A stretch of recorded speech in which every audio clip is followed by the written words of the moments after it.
naik ke atas satu.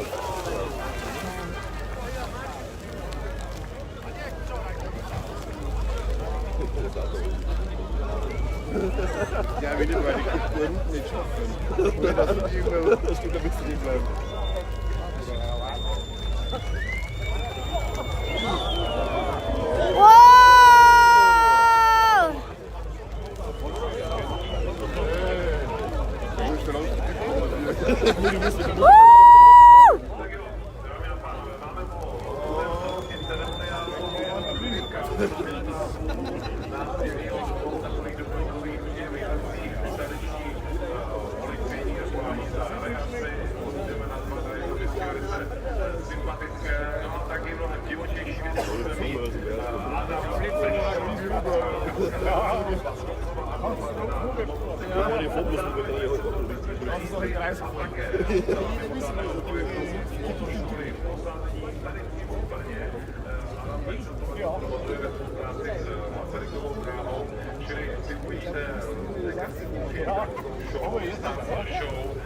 Adam Pešl, Ostravák, mimo jiné druhý na mistrovství Evropy ve Francii a třetí ve světovém poháru v arabském Dubaji, čili Adam Pešl, zvaný Pešl. Tady ho máme, tady je Adam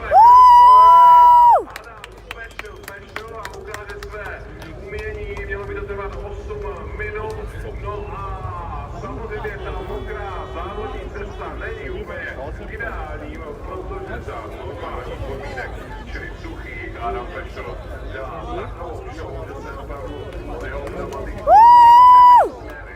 Tak ještě jenom Adam Pešl, velký to sám rider, vidíte si jeho odvážnou divokou jízdu, dívejte se na to. Adam Pešl se toho opravdu nebojí. Je to pro něj hodně specifické. Krásný zvuk jeho stroje, že ani stopku nezanechá na té mokré závodní cestě.